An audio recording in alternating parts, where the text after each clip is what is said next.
Criminal കേസുകളിലെ പ്രതികൾക്ക് കേരള ഹൈക്കോടതി മുൻകൂർ ജാമ്യം അനുവദിക്കുന്നതിനെ വിമർശിച്ച് സുപ്രീം കോടതി. രാജ്യത്ത് മറ്റൊരു ഹൈക്കോടതിയിലും സമാനമായ സാഹചര്യമില്ലെന്ന് സുപ്രീം കോടതിയുടെ നിരീക്ഷണം. വിവരങ്ങളുമായി അബ്ദുൾ റഷീദ് ചേരുന്നു. അബ്ദുൾ റഷീദ്, ഇത് ഏത് സാഹചര്യത്തിലാണ് സുപ്രീം കോടതിയുടെ നിരീക്ഷണം വന്നിരിക്കുന്നത്? ഹൈക്കോടതിയെ ശക്തമായി തന്നെ വിമർശിച്ചിട്ടുണ്ട് അല്ലേ?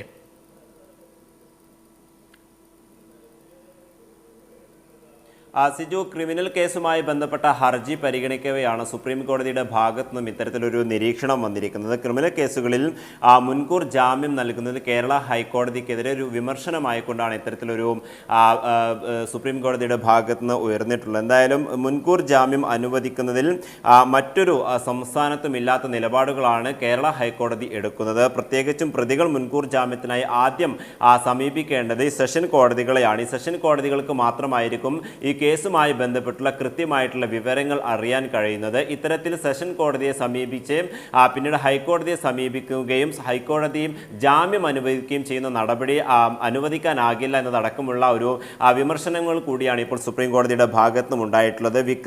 ജസ്റ്റിസ് വിക്രംനാഥ്, അതോടൊപ്പം സന്ദീപ് മെഹ്ത തുടങ്ങിയവർ അടങ്ങിയിട്ടുള്ള ബെഞ്ചിൻ്റെതാണ് ഈ നിരീക്ഷണം. അതോടൊപ്പം ഇതുമായി ബന്ധപ്പെട്ടുള്ള കാര്യങ്ങളിൽ കൃത്യമായിട്ടുള്ള വിശദീകരണവും അതോടൊപ്പം പഠനവും നടത്താൻ തന്നെയാണ് ഇപ്പോൾ സുപ്രീം കോടതി തീരുമാനിക്കുകയും ചെയ്തിട്ടുള്ളത്. കേരള ഹൈക്കോടതി രജിസ്ട്രാർക്ക് ഇതുമായി ബന്ധപ്പെട്ടുള്ള നോട്ടീസ് സുപ്രീം കോടതിയും അയക്കുകയും ചെയ്തിട്ടുണ്ട്. അതോടൊപ്പം ഈ പരിശോധനകൾക്കായി മുതിർന്ന അഭിഭാഷകനായിട്ടുള്ള സിദ്ധാർത്ഥ് ലുത്രയെ അമിക്കസ് ക്യൂറിയായിട്ട് പ്രഖ്യാപിക്കുകയും ചെയ്തിട്ടുണ്ട്, നിയമിക്കുകയും ചെയ്തിട്ടുണ്ട്. എന്തായാലും ഇതുമായി ബന്ധപ്പെട്ട് കേരള ഹൈക്കോടതി സുപ്രീം കോടതിയിൽ ഹർജി സമർപ്പിക്കുമെന്നാണ് ഒരു റിപ്പോർട്ടുകൾ വരുന്നത്. പ്രത്യേകിച്ചും ഭരണഘടനയും അതോടൊപ്പം ഇത്തരത്തിലൊരു നിയമനിർമ്മാണം ഉണ്ടാക്കണമെന്നും അല്ലെങ്കിൽ ഈ ഉത്തരവുമായി ബന്ധപ്പെട്ട കൃത്യമായിട്ടുള്ള വിശദീകരണം നൽകണമെന്നുമായി ബന്ധപ്പെട്ട ഹർജിയായിരിക്കും കേരള ഹൈക്കോടതി സുപ്രീം കോടതിയിൽ നൽകുകയും ചെയ്യുക. എന്തായാലും ഇപ്പോൾ ഈ മുൻകൂർ ജാമ്യം നൽകുന്നതിൽ ഹൈക്കോടതികൾക്കെതിരെ വലിയ വിമർശനമാണ് ഇപ്പോൾ ഉണ്ടായിരിക്കുന്നത്. റഷീദ്, സാധാരണ ജൂറിസ്ഡിക്ഷൻ അനുസരിക്കുന്നത് പോലെ ആയിരിക്കും, പറഞ്ഞിരിക്കുന്ന പോലെ തന്നെ ആയിരിക്കും ഒരുപക്ഷെ മുൻകൂർ ജാമ്യവുമായി ഈ ക്രിമിനൽ കേസ് പ്രതികൾ ഹൈക്കോടതിയെ സമീപിക്കാറുള്ളത്. പക്ഷേ ഇപ്പോൾ സുപ്രീം കോടതി വ്യക്തമാക്കിയിരിക്കുന്നത് സെഷൻസ് കോടതി തന്നെ മുൻകൂർ ജാമ്യം നൽകണം, പരിഗണിക്കണമെന്ന് തന്നെയാണ്. മറ്റൊരു കാര്യം എടുത്തു പറയുന്നത്, രാജ്യത്തെ മറ്റൊരു കോടതികളിലും ഹൈക്കോടതികളിലും സമാനമായ സാഹചര്യമില്ല എന്ന് പറയുമ്പോൾ അതിനെ ലംഘിച്ചുകൊണ്ട് ഹൈക്കോടതി പെരുമാറുന്നു എന്ന ധ്വനി കൂടി അതിനകത്ത് നമുക്ക് വായിച്ചെടുക്കാൻ കഴിയുന്നുണ്ട്. ഏതായാലും ഇപ്പോൾ ഹൈക്കോടതിയുടെ ഭാഗത്തു നിന്നുള്ള ശരിയായ നീക്കം എന്താണെന്നാണ് റഷീദ് ഒന്നുകൂടി പറയുന്നത്?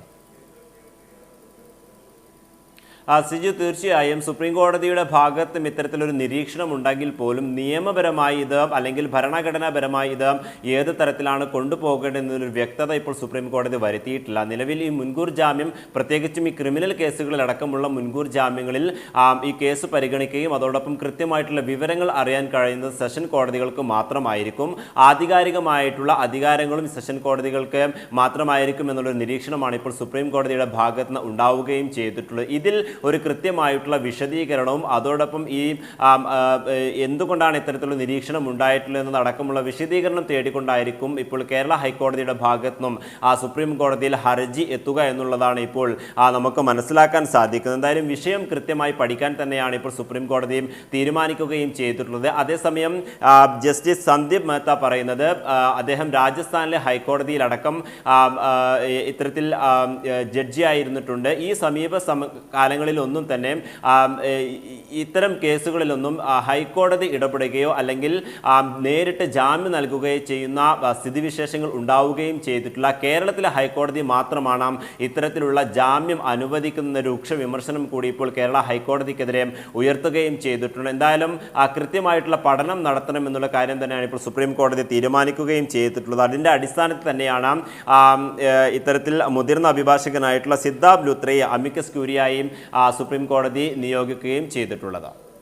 ഇപ്പോൾ നിലവിലെ സാഹചര്യം അനുസരിച്ച് നമുക്കറിയാം, കേരളത്തിലെ ഹൈക്കോടതികളിൽ നിന്ന് നിരവധി പേർ ഇത്തരത്തിൽ മുൻകൂർ ജാമ്യം തേടുന്നുണ്ട്, ജാമ്യം ലഭിക്കാറുമുണ്ട്. നിലവിൽ ഇനി വരുന്ന കേസുകൾ വരുമ്പോൾ, ഇത്തരത്തിലുള്ള ഈ ജാമ്യാപേക്ഷകൾ വരുമ്പോൾ അത് നേരെ ഹൈക്കോടതികൾ പരിഗണിക്കാതെ സെഷൻസ് കോടതിയിലേക്ക് പോവുക എന്നുള്ള നീക്കത്തിലേക്ക് വരികയാണ് കാര്യങ്ങൾ. തീർച്ചയായും അതിലൊക്കെ തന്നെയും ഒരു വ്യക്തത വരേണ്ടതുണ്ട്. ഇതിന്റെ ഭാഗമായി തന്നെ ആയിരിക്കും കേരള ഹൈക്കോടതി സുപ്രീം കോടതിയെ സമീപിക്കുമെന്നുള്ള സൂചനകൾ ഇപ്പോൾ പുറത്തു വരുന്നത്. പ്രത്യേകിച്ചും സെഷൻ കോടതികളിൽ നിന്നും ജാമ്യം ലഭിക്കാത്ത പക്ഷം സാധാരണഗതിയിൽ മുൻകൂർ ജാമ്യത്തിനായി ഹൈക്കോടതികളെ സമീപിക്കുന്ന ഒരു സ്ഥിതിവിശേഷമുണ്ട്.